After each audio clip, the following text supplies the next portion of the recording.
محدث علامہ عبد الرحمن ابن جوزی رحمۃ اللہ علیہ رمضان المبارک کی فضیلت میں یوں کہتے ہیں کہ جس طرح اللہ رب العزت نے 12 مہینے ہیں، اسی طرح یوسف علیہ السلام اور اس کے بھائی جو تھے ملا کے 12 تھے۔ 12 مہینوں پر رمضان کو فضیلت ہے، اسی طرح کہ جس طرح یوسف علیہ السلام کو اپنے بھائیوں پر فضیلت تھی۔ یوسف علیہ السلام اللہ رب العزت کے سارے بھائیوں سے زیادہ محبوب ہے، اور 12 مہینے میں سے رمضان اللہ کا محبوب ترین مہینہ ہے۔ یوسف علیہ السلام کی دعا سے اللہ رب العزت نے اس سارے بھائیوں کی خطائیں معاف کر دیں۔ یہ یوسف علیہ السلام کی دعا کی برکت سی کہ اللہ کو اتنے محبوب تھے کہ باقی بھائیوں نے جتنی بھی ظلم و ستم اور خطائیں کی، یوسف علیہ السلام کو کنویں میں گرایا تو اللہ نے ساری خطائیں معاف کر دی۔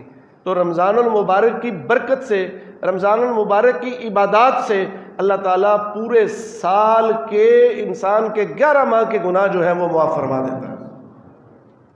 اور یہ احادیث میں بھی موجود ہے کہ رمضان سے رمضان، جمعۃ المبارک سے جمعۃ المبارک، اور فجر سے ظہر، ظہر سے عصر، عصر سے مغرب، مغرب سے عشاء، اور عشاء سے پھر فجر تک، یہ ساری چیزیں آپس میں دورانیے کا کفارہ ہیں۔ کتنے کوڈ ہوتے ہیں کہ مسلمان بندہ فجر پڑھتا ہے تو پھر ظہر جا کے پڑھتا ہے تو اس کے درمیان نماز پڑھنے سے گناہ معاف ہو جاتے ہیں۔ ایک تو انسان کا یہ کوڈ ہو گیا۔ اب جمعہ ادا کیا پچھلا، اور یہ جمعہ ادا کرنے آئے تو اس جمعے کی ادائیگی سے اور پچھلے جمعے کی ادائیگی سے درمیانی پورے ہفتے کے گناہ معاف ہو گئے۔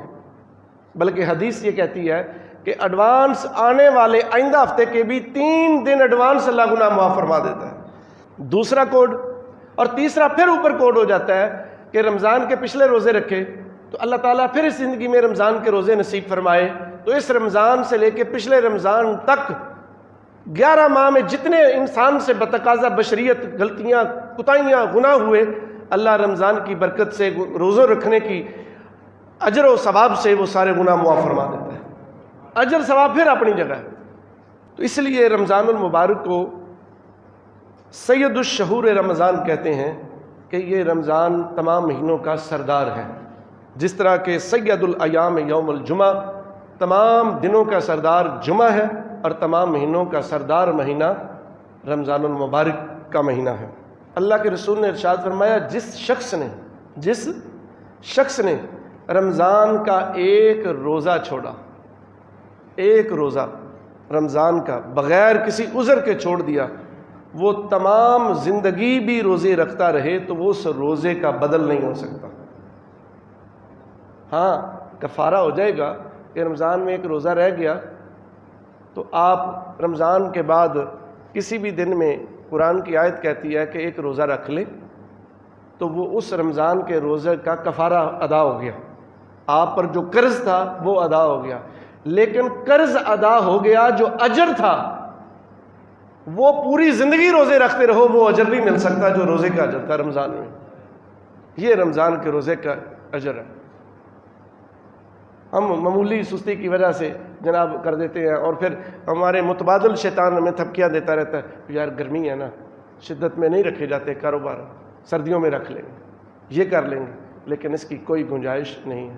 اب دیکھیں شریعت کے اصول کتنے پیارے ہیں کہ آپ اللہ رب العزت کے انعامات ہیں، مثلا نماز پڑھتے ہیں، نماز میں اللہ تعالیٰ نے قصر نماز رکھی ہے۔ آپ سفر پہ جاتے ہیں، آپ کا سفر کا دورانیہ پورا ہو گیا، آپ نے قصر پڑھنی ہے، اگر آپ وہاں کہیں کہ میں قصر نہیں پڑھتا، میں 2 فرضوں کی بجائے میں 4 پڑھ لیتا ہوں، تو آپ کی نماز ہی قبول نہیں ہے۔ اب ذرا غور کرنا اس مسئلے میں۔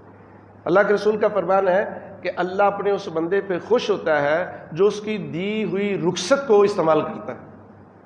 تو قصر نہ پڑھنا کفران نعمت ہے، یعنی ناشکری ہے، تو جو قصر کی بجائے پوری پڑھے گا نماز نہیں ہوگی، قصر پڑھو۔ لیکن روزہ ایسی عبادت ہے کہ اللہ رب العزت نے قرآن کریم میں بھی ارشاد فرما دیا کہ وَعَلَى الَّذِينَ يُطِيقُونَهُ فِدْيَةٌ طَعَامُ مِسْكِينٍ فَمَن تَطَوَّعَ خَيْرًا فَهُوَ خَيْرٌ لَهُ۔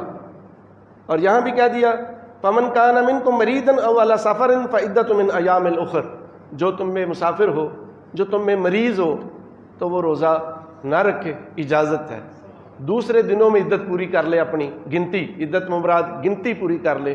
لیکن یہاں یہ نہیں کہا کہ بھی روزہ نہیں رکھ سکتا مسافر، مریض روزہ نہیں رکھ سکتا، اگر رکھا تو روزہ قبول نہیں ہوگا، فرمایا جو پھر بھی کوشش کر کے رکھے فہو خیر اللہ، تو اس کے لیے بہتر ہے۔ یہ کیوں کہا؟ کیونکہ یہ اجر رمضان کے علاوہ نہیں مل سکتا، اس کے باوجود جو رکھنا چاہتا ہے اللہ تعالیٰ اسے اجر دیتا ہے۔ یہ روزے کا اور عام عبادات کا فرق ہے۔ حدیث سنیے، حضرت مالک بن حویرث رضی اللہ تعالیٰ عنہ روایت فرماتے ہیں کہ اللہ کے رسول صلی اللہ علیہ وسلم نے ارشاد فرمایا کہ حضور صلی اللہ علیہ وآلہ وسلم جب ممبر پہ ایک دفعہ تشریف لے گئے تو آپ نے پہلی سیڑھی پہ پاؤں رکھا تو آپ نے کہا آمین۔ صحابہ سن رہے ہیں، آپ کی آمین کی آواز، اور کچھ نہیں سنا۔ آپ نے پھر دوسری سیڑھی پہ پاؤں مبارک رکھا تو آپ نے فرمایا آمین۔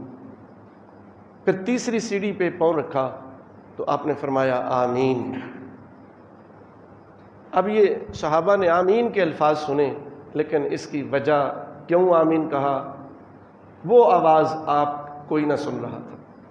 اللہ کے رسول صلی اللہ علیہ وسلم نے اس کی وضاحت فرمائی، کیا میرے صحابہ، جب میں نے پہلی سیڑھی پہ پاؤں رکھا تو جبریل امین آئے، انہوں نے آ کے کہا کہ جس کو رمضان مل گیا، جس کو رمضان ملا اور وہ رمضان میں بخشش نہ کروا سکا، اللہ اسے اپنی رحمت سے دور کرے۔ یہ جبریل کی دعا کہ اللہ اسے اپنی رحمت سے دور کر دے کہ رمضان ملا پھر بھی اپنے آپ کی بخشش نہیں کروا سکا۔